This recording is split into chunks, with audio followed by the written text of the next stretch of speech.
Cyber attack results in data breach in all of Louisiana driver's licenses and IDs. Come on, Louisiana. Let's see what's going on. Are any other agencies besides MOVEit affected by the data breach? At this point, we have no reason to believe that data outside of what we've identified has been exposed.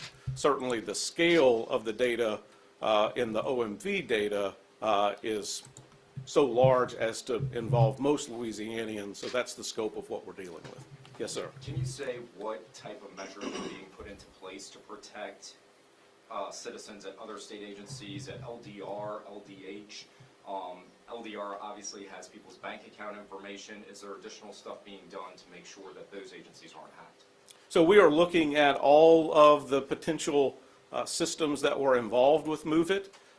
As soon as we were notified that there was an issue, protective measures went into place involving that software, and our investigation has revealed no other issues. Obviously, this is ongoing, and so we'll continue. So MOVEit is a file transfer that their software actually got hacked, and a lot of state agencies and federal agencies uses MOVEit. So continue to work that and be looking at ways to ensure that for this or for other issues that we've got that data taken care of. Yes, sir. Is MOVEit now secure, or have we moved to another data transfer service?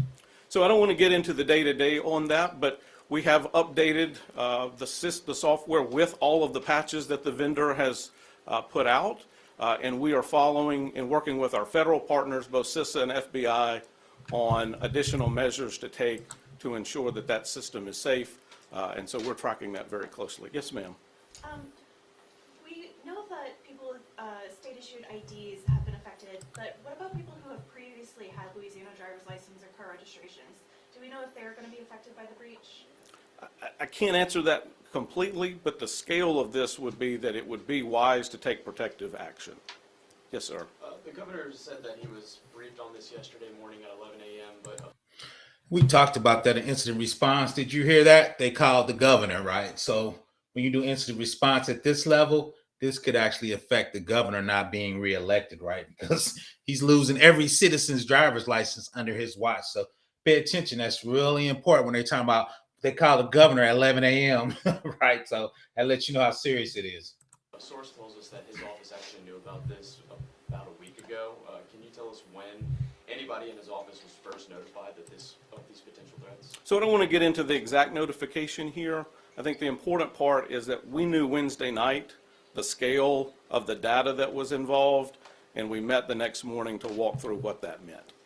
Yes, ma'am. Can you talk more about freezing your credit? Do you recommend everyone use all three platforms to freeze their credit, and how long does this last? Can you talk more about what this really means and why you might be at risk if you don't do this? Yeah, so certainly everyone should utilize all three services in freezing their credit, and just follow the instructions on their website and the information that they have. We'll put some additional information on nextstepsla.gov about that, but all three services should be utilized.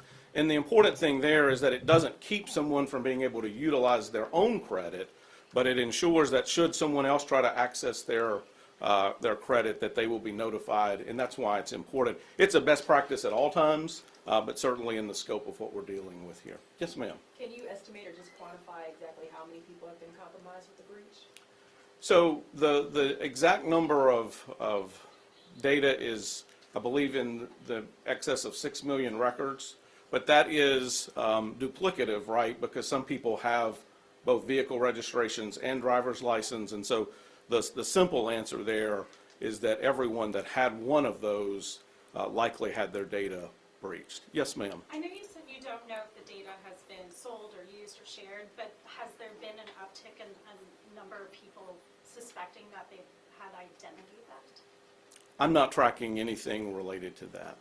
What should people do if they've noticed a change between the time you guys were notified until the time the public was made aware?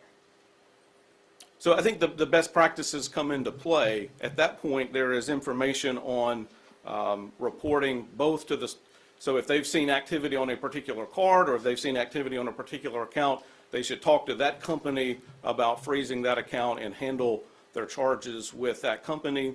And then there's some information on the website also about the information that they can provide. Hang on just a second so that I get it correct.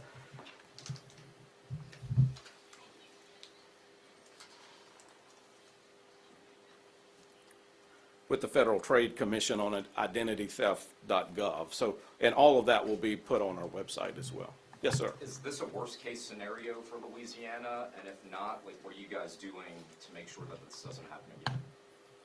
So I don't want to get into how bad could bad be. I think it's serious when we're talking about all Louisianans that have one of these IDs that potentially have their data. I think what we've seen is the scope of this doesn't just involve governmental entities, and so that's going to be something that continues to evolve. Yes, sir. Last question? Y'all have put out, you know, a great list of resources for people individually to steps to take to react to this. But I guess, like, you know, on kind of a system level, this is hardly the first time this has happened. It continues to happen. Is the state prepared, and what's holding us back from, you know, stopping this from happening repeatedly? Yeah, I think in terms of the scope of this one, it's going to be clear that Louisiana is not the focus of this. This was an issue with a vendor that's widely utilized and across both government and non-government and private sector. I think the team that we have that was able to investigate and figure out what the limits of the breach were and act as quickly as we did in terms of identifying what data was in place and then notifying the public as soon as we knew that shows the team that we have and the experience that we have in this space. Thank you all very much. So once again, cyber attack results in data breach of all Louisianans, driver's license and IDs. Once again, it's MOVEit. They had a breach, and like the man said, most states, governments, and county uses that. That's a widely used vendor. So I'm going to put the link into the description. If you have anything, just drop a comment. Once again, Professor Black Ops. It's getting ugly out here. It's getting ugly out here.